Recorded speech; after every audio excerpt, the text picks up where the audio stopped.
तो फिल्म की शुरुआत होती है मर्सिना नाम की एक लेडी से, जो कि अपनी छोटी सी कुटिया में अपनी बच्ची की लाश को सामने रखकर रो रही होती है। वो बार बार यही कहती रहती है कि वो फेल हो गई है, एक अच्छी मां नहीं बन पाई, और अब वो रोते रोते घर के बाहर जाती है। एक तलवार लेकर घर के बाहर बंधी हुई सभी बकरियों को बड़ी बेरहमी से खत्म कर देती है। और जब वो ये कर रही होती है तब एक ही बात दोहरा रही थी, उन लोगों को इस चीज की सजा जरूर मिलेगी। खैर, अब मर्सिना जो होती है वो अपनी कुटिया के पास ही बने हुए एक आलीशान घर के सामने जाती है, जिसके अंदर हम एक कपल को देखते हैं जो कि अपनी बेटी लास्टिनी का बर्थडे सेलिब्रेट कर रहे थे। मर्सिना उन लोगों को एक नजर देखती है और अगले ही पल ठीक उसी घर के बाहर खुद को एक पेड़ के ऊपर लटकाकर खत्म कर लेती है। इसके बाद सीन कट होकर 30 साल आगे बढ़ती है। अब तब हम रूबरू होते हैं अरुम से, जो कि अभी टीनेजर है और स्कूल में पढ़ती है। उसका बर्थडे 5 दिन में आने वाला है, तो वो क्लास के अपने दोस्तों को इनवाइट करने में लगी हुई थी कि तभी वो क्लास के बाहर मर्सिना को देखती है, जिसे वो एक झलक नजरअंदाज करती है। लेकिन अब मर्सिना जो होती है वो क्लास के बाकी सभी बच्चों के अंदर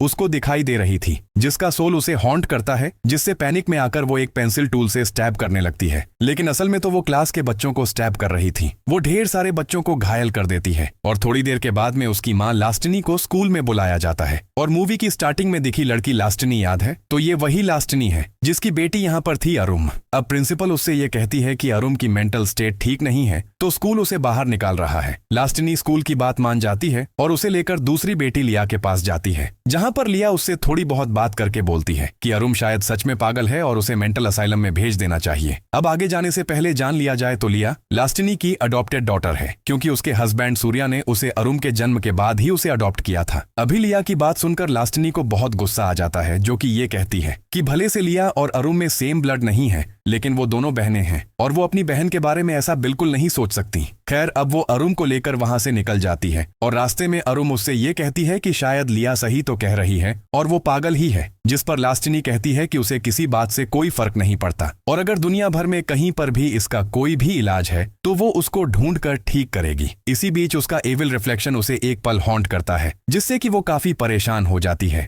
खैर, अब तक दोनों घर पहुंच जाती हैं, जहां पर लास्टिनी का छोटा बेटा रामा उन दोनों का इंतजार कर रहा था। अब अरुम अपने रूम में चली जाती है, जिसके पीछे पीछे रामा भी जाता है और उससे खेलने के लिए कहने लगता है। लेकिन जब अरुम उसकी तरफ मुड़ती है तो एक झलक रामा को भी उसका एविल चेहरा दिखता है, लेकिन तुरंत ही वो नॉर्मल हो जाती है, जो कि रामा से ये कहती है कि वो कपड़े चेंज करके उसके साथ खेलने आएगी। मीनवाइल लास्टिनी अपने हस्बैंड को याद कर रही होती है और तभी एक फ्लैशबैक दिखाया जाता है, जो कि था साल 1996 का, जो कि असल में एक लीप ईयर था और उसमें 29 फरवरी को ही अरुम का बर्थडे था। सूर्या अरुम के बर्थडे की तैयारी करता है, लेकिन अचानक अरुम पॉजेस्ट होकर सूर्या को यानी उसके अपने डैड को नाइफ से स्टैब कर देती है। मरने से पहले सूर्या लास्टिनी से ये कहता है कि अरुम का ख्याल रखना और लिया से कहना कि वो अरुम को हील करे। तो असल में अरुम के बर्थडे पर एक कर्स उसके ऊपर आ गया था, जिसे खत्म करने के कुछ तरीके उसने अपनी डायरी के अंदर लिखे हुए हैं। तो लास्टिनी वो डायरी पढ़ ले और अरुम को बचाने की कोशिश करे और अरुम का कर्स खत्म करना होगा अरुम के बर्थडे से पहले, नहीं तो यहाँ पर बहुत सारी जानें जाएंगी। इस साल लीप ईयर है और इसी साल अरुम को ठीक करना होगा, नहीं तो चीजें बहुत ज्यादा खराब होने वाली हैं। मीनवाइल अरुम रामा के साथ बाहर खेल रही होती है, जो कि रामा को मैरी गो राउंड झूले पर गोल गोल घुमा रही होती है और उस पर बैठाकर उसे जोर जोर से झुला देती है। एक टाइम पर वो झूला खुलकर अलग गिरेगा, जिससे कि रामा या तो बहुत ज्यादा घायल होगा या फिर सीधा मारा जाएगा। लेकिन रामा की चीख सुनकर लास्टिनी बाहर आती है और झूला रोकती है, जिसमें उसके हाथ पर भी चोट आ गई थी। अब लास्टिनी वो डायरी लेकर रामा और अरुम को लेकर अरुम के कर्ज का क्योर ढूंढने निकल जाती है। तभी वहां पर लिया आ गई थी, जो कि उससे ये कहती है कि लास्टिनी पहले भी शामन्स के पास गई है और अब वो फिर से जा रही है, लेकिन इससे कोई फायदा नहीं होगा। जिस पर लास्टिनी ये कहती है कि उसका जाना जरूरी है, क्योंकि यही एक तरीका है जिससे कि अरुम बच सकती है और उसके साथ साथ बाकी लोग भी। जिस पर लिया कहती है कि ऐसा है तो वो भी उनके साथ जाएगी। इसके बाद ये परिवार अरुम का ये कर्ज खत्म करने के लिए निकल जाता है। रास्ते में अरुम को कुछ घोस्टली बच्चे दिखाई देते हैं, जिनसे वो बहुत ज्यादा डर जाती है, लेकिन लास्टिनी उसको संभाल लेती है। इसी मोमेंट से शुरू होता है काउंटडाउन और अरुम के बर्थडे में अभी 5 दिन बाकी थे, मतलब कि उसे इन 5 दिनों के अंदर अपने कर्ज से आजाद होना पड़ेगा। अब ये लोग सबसे पहले रुस्तमन नाम के एक शामन के पास आते हैं और लास्टिनी उसे अरुम के बारे में बताती है। और अब तक रामा को वॉशरूम जाना था, तो अरुम उसे घर के बैकयार्ड में ले जाती है। यहाँ पर रामा आगे आगे बढ़ता है, जिसके पीछे अरुम जा रही थी, जिसे एक जगह एक घोस्टली बच्चा मिलता है, जो कि उसे एक जगह दिखाकर ये कहता है कि रुस्तमन एक इविल शामन है, जो कि बच्चों की सैक्रिफाइस देता है। अरुम को तभी एक विजन दिखाई देता है जिसमें वो रुस्तमन को एक बच्चे की बॉडी बरी करते हुए देख रही थी। मीनवाइल रुस्तमन बैकयार्ड में आकर अपने रिचुअल के लिए तैयार होता है, लेकिन अब अरुम उसके पास आती है जिसे अब तक मर्सिना पॉजेस कर चुकी थी और वो रुस्तमन पर अटैक कर देती है। लास्टिनी और लिया भी वहां पर आ जाती हैं और अब तक पॉजेस्ड हुई अरुम रुस्तमन को दूर फेंक देती है, जो कि एक पेड़ से जा टकराता है और एक टूटी हुई टहनी उसके जिस्म के आर पार हो जाती है, जिससे कि उसकी मौके पर मौत हो गई थी। ये देखकर लास्टिनी अपने बच्चों को लेकर जल्दी से यहाँ से निकल जाती है। तो बेसिकली देखा जाए तो यहाँ पर मर्सिना का सोल ने कुछ गलत नहीं किया था, क्योंकि रुस्तमन एक एविल शामन था। एनीवेज अब ये दूसरे गांव में आते हैं जहां पर वो रूहाना नाम की एक शामन के आश्रम पर आए थे। अब रूहाना जो होती है वो अरुम को देखकर ही पहचान जाती है कि वो पोजेशन में है और वो उसे एक होली बांध देकर एक जगह बांध देती है। अब वो लास्टिनी को अकेले में ले जाती है और एक छोटा सा रिचुअल करती है जिससे कि लास्टिनी को उसका पास्ट याद आ जाए। अब इन विजन्स के अंदर लास्टिनी अपने पेरेंट्स को देखती है कि वो पास में खेल रही थी और उसके घर के पास एक कुटिया भी बनी हुई थी जहां पर मर्सिना अपनी बेटी के साथ रहा करती। और एक दिन जब वो अपने पेरेंट्स के साथ कार से कहीं जा रही होती है तो मर्सिना की स्पिरिट ने उन्हें हॉन्ट करा था, जिससे कि कार का एक्सीडेंट हो गया था और उसके पेरेंट्स मारे गए। लास्टिनी को मर्सिना पूरी तरह याद आ जाती है, लेकिन अब रूहाना लास्टिनी को ये कहती है कि वो अरुम को क्योर नहीं कर पाएगी। इसी बीच अरुम जो कि बाहर बंधी हुई थी उसके पास रामा आता है और रामा को मर्सिना की सोल मिलती है, जो कि रामा से अरुम को आजाद करने के लिए बोल रही थी, क्योंकि वो खुद उस आश्रम के अंदर नहीं जा सकती थी। अब रामा अरुम को आजाद कर देता है और अब अरुम पोजेस्ड होकर आश्रम के एक आदमी को मार डालती है। रूहाना पर अटैक करके उनको हर्ट कर देती है। बाहर रोड पर आकर कांच तोड़कर उसके ऊपर चलने लगती है और खुद ही एक व्हीकल से टकरा जाती है। हालांकि ड्राइवर ने ब्रेक लगा दिए थे तो उसका एक्सीडेंट नहीं होता। अब रूहाना की असिस्टेंट अरुम को एक लॉकेट पहनाती है और कहती है कि ये अरुम को टेम्परेरीली प्रोटेक्ट करेगा। इसके बाद लास्टिनी वहां से निकल जाती है और अभी अरुम के बर्थडे में 3 दिन बाकी थे। अब ये लोग डायरी के अंदर एक और शामन का नाम देखते हैं जिसका नाम रजत था और वो उसके पास जाने लगते हैं। खैर अब रास्ते में ये एक जगह पर रेस्ट करती हैं और अरुम को तभी सूर्या के विजन्स आते हैं। ये भी दिखाई देता है कि कैसे अरुम ने उसको मार दिया था, जिससे कि वो काफी परेशान हो जाती है, क्योंकि जब उसने सूर्या को मारा था तब वो पोजेस्ड हालत में थी तो उसे नहीं पता था कि उसने क्या किया। लेकिन अब उसकी यादें वापस आ गई थीं, उसको सब कुछ पता चल गया था कि क्या हुआ था। इसीलिए अब अरुम काफी ज्यादा परेशान हो जाती है, जिसे लास्टिनी संभालती है। खैर अगला दिन आता है और अब बर्थडे में खाली 2 दिन बाकी थे। खैर अब ये लोग रजत के पास जाते हैं, जहां पर रजत के लोग बताते हैं कि वो पहले से उन लोगों का इंतजार कर रहा है। लास्टिनी उससे अकेले में बात करने जाती है, जिससे वो कहता है कि वो उसका ही इंतजार कर रहा था और उसने सूर्या के साथ मिलकर एक रिचुअल निकाल भी लिया था। लेकिन लास्टिनी को इन चीजों पर तब भरोसा नहीं था तो उसने आने में काफी देरी कर दी। वो आगे कहते हैं कि अगर वो पहले आती तो सब कुछ अच्छा हो जाता और अभी भले से कुछ बिगड़ा नहीं है, लेकिन देर काफी हो गई है। लीप ईयर के बर्थडे में वो स्पिरिट अरुम को पूरी तरह पोजेस कर लेगी और फिर उनके पास उसे मारने के अलावा कोई भी रास्ता नहीं बचेगा। लास्टिनी ये सुनकर घबरा जाती है, लेकिन वो कहता है कि उनके पास इसके अलावा सच में कोई भी रास्ता नहीं है, क्योंकि जिसने अरुम को पोजेस्ड किया है वो बहुत ही ज्यादा पावरफुल है और लास्टिनी के पास्ट से वो जुड़ा हुआ है। लास्टिनी अपनी यादों में जाती है, जिसके अंदर वो देखती है कि एक दिन बचपन में खेलते हुए मर्सिना के घर वो गई थी, जहां पर मर्सिना अपनी बेटी ईडा के साथ थी और ईडा की हालत काफी खराब होती है, जिसे देखकर वो रो रही होती है। मर्सिना लास्टिनी को कहती है कि वो वहां से चली जाए, नहीं तो उसके डैड उस पर गुस्सा करेंगे। Now coming back to the story, अरुम को रिचुअल के लिए तैयार किया जाता है और सेम टाइम पर लिया को भी अरुम जैसे कपड़े दिए जाते हैं। अरुम को एक ह्यूमन साइज्ड केज में रखा जाता है और उसके ऊपर कपड़े ढक दिए गए थे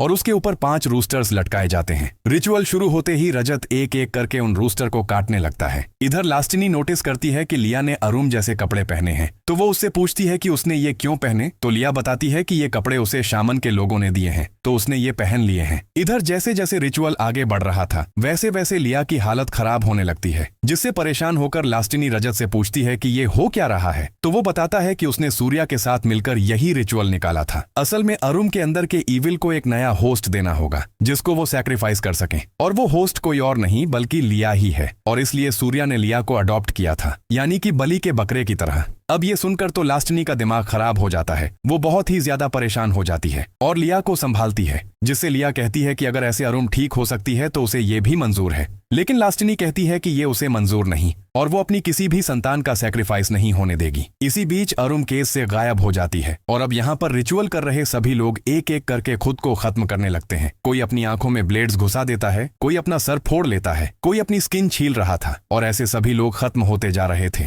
और फाइनली पोजेस्ड हुई अरुम रजत को भी मार डालती है। अब अरुम होश में आकर इस चीज से बहुत ज्यादा डर गई थी तो लास्टिनी सबको लेकर यहाँ से निकल जाती है और अरुण ने लोगों को मारा, अपने पिता को मारा। इसका ट्रॉमा उसे चढ़ने लगता है, लेकिन लास्टिनी उसे शांत रखने की कोशिश करती है। खैर अब लास्टिनी के पास कोई भी रास्ता नहीं था, तो वो अपने बचपन वाले घर की चाबियां निकालती है, जिसको वो गाड़ी में लटके हुए एक लॉकेट में रखा करती थी, और अब वो अपने बचपन वाले घर में जाने लगती है। और अब सिर्फ एक ही दिन बाकी था बर्थडे में, और वो घर पहुंचती है जहां पर उस पेड़ पर जिस पर मर्सिना ने खुद को खत्म किया था, वो रस्सी अभी तक वहां बंधी हुई थी। वो लोग घर के अंदर जाते हैं जहां पर लास्टिनी को पुरानी विजन याद आने लगती है और पता चलता है कि मर्सिना असल में उसके पिता की पहली वाइफ थी, लेकिन उनकी बेटी इडा को कोई बीमारी हो गई थी, तो उसके पिता ने दूसरी शादी करी और लास्टिनी पैदा हुई और मर्सिना को उसकी बेटी 7 बकरियों के घर में रहने भेज दिया। सबसे शॉकिंग बात यह थी कि इडा को वो घर के अंदर तक नहीं आने देता था, जबकि वो उसकी खुद की बेटी थी और वह लास्टिनी को भी बीमार ना कर दे, ऐसा इसलिए करता था। और मर्सिना भी घर की नौकर की तरह रह रही थी। इसके बाद भी मर्सिना लास्टिनी को बहुत प्यार करती थी, लेकिन उसका हस्बैंड लास्टिनी को भी उससे दूर ही रखता था। खैर वो उसे बातें सुनाता रहता था और लास्टिनी को इडा के साथ खेलने से भी मना करता, जिस चीज से मर्सिना को काफी दुख होता था। और यही रीजन था कि मर्सिना हमेशा लास्टिनी को बोलती थी कि वो घर चली जाए, नहीं तो उसके डैड गुस्सा करेंगे। खैर इस घर का ड्राइवर बागीर जो होता है वो मर्सिना की रिस्पेक्ट करता था, उसे इडा से भी कोई इश्यू नहीं था और वो लास्टिनी से कहता भी था कि वो इडा के साथ खेला करे क्योंकि वो उसकी बड़ी बहन है। बागीर मर्सिना से हमेशा कहता था कि वो इस जगह को छोड़कर चली जाए, लेकिन मर्सिना यही कहा करती कि यही उसका घर है, वो कहीं नहीं जाएगी और शायद जब तक बच्चे बड़े होंगे तब तक सब कुछ अच्छा हो जाए। अब कहानी वापस आती है और अरुण फिर से पोजेस्ड हो गई थी, जिसे लास्टिनी एक रूम में बेड से बांध देती है और रूम की चाबी लिया को देकर कहती है कि कुछ भी हो जाए वो इसको न खोले। इसके बाद लास्टिनी को इडा दिखाई देती है। नेक्स्ट सीन में लास्टिनी बागीर के घर जाती है और उससे कहती है कि उसने अपने विजन्स में एक्सीडेंट के बाद बागीर को देखा था, तो वो एक्सीडेंट के वक्त वहां पर कैसे पहुंच गया और उसका मर्सिना से क्या रिश्ता है। और यहाँ पर खुलते हैं इस मूवी के असली पत्ते। वो बताता है कि वो मर्सिना से प्यार करता था। अब लास्टिनी के पिता ने मर्सिना से शादी तो कर ली थी, लेकिन उसने एक इम्परफेक्ट बेबी को जन्म दिया, तो उसके पिता ने दूसरी शादी कर ली जिससे लास्टिनी पैदा हुई। और अब उसने मर्सिना और इडा को घर से निकाल दिया था और उनके ऊपर अत्याचार किया और उसने कभी इडा का इलाज तक नहीं कराया, जिस वजह से वो खत्म हो गई और दुख में मर्सिना ने खुद को खत्म कर लिया। यानी कि यही सीन शुरुआत में दिखाया गया था। अब बागीर जो मर्सिना से बहुत प्यार करता था, तो उसने उसकी बरीड बॉडी को बाहर निकाला, उसकी स्किन निकाली और उस पर एक इनकैंटेशन कर दिया ताकि मर्सिना अपना बदला ले सके, और तब मर्सिना की एविल स्पिरिट वापस लौटी। खैर लास्टिनी बागीर से अरुण के लिए हेल्प मांगती है, लेकिन वो मदद के लिए साफ इनकार कर देता है। दूसरी तरफ घर पर अरुण के बर्थडे में सिर्फ 1 घंटा बाकी था और वो पोजेस्ड होकर उस लॉक्ड रूम की रूफ तोड़कर बाहर आ जाती है। वो लिया और रामा को हॉन्ट करती है और वो लोग एक वॉशरूम में छिप जाते हैं जहां पर वो उनको लॉक कर देती है। इसी बीच लास्टिनी घर वापस आ रही थी तो वो अरुण को बाहर देखती है और परेशान होकर उसके पास आने लगती है। अब वो मर्सिना के घर तक आती है जहां पर मर्सिना की स्पिरिट उसे हॉन्ट करती है, लेकिन इडा की आत्मा उसे एक रास्ता दिखाती है। बेसिकली इडा उसकी बड़ी बहन थी,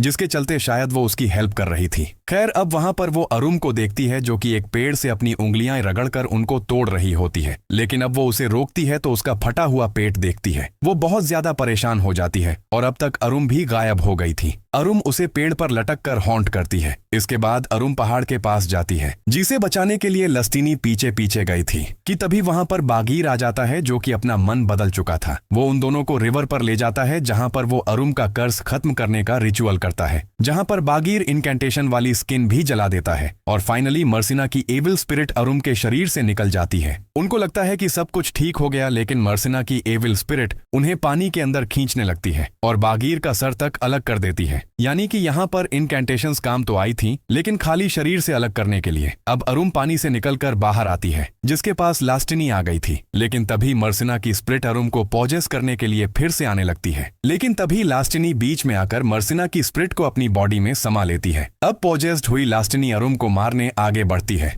लेकिन लास्टिनी अपने सेंसेस में आने की कोशिश कर रही थी और एक पत्थर से वो पीट पीट कर खुद को ही खत्म कर लेती है, जिससे कि मर्सिना की स्पिरिट उसके साथ खत्म हो जाती है और इसी के चलते अरुण बच गई थी। यहाँ लास्टिनी एक असली माँ होने का फर्ज निभाया था, जो कि न ही मर्सिना निभा पाई थी न ही उसके पेरेंट्स निभा पाए, और लास्टिनी ने प्रॉमिस भी करा था कि उसकी किसी भी संतान का सैक्रिफाइस नहीं होगा, तो उसने अपना ही बलिदान दे दिया। खैर अब मूवी के एंडिंग सीन में अरुण, लिया और रामा को दिखाया जाता है, जो कि लास्टिनी की यानी कि अपनी माँ की ग्रेव पर विजिट करते हैं। अब सब कुछ ठीक था, लेकिन लास्टिनी की कमी यानी कि अपनी माँ की कमी उनको हमेशा खलती रहेगी। इसी के साथ में ये मूवी यहीं पर एंड हो जाती है।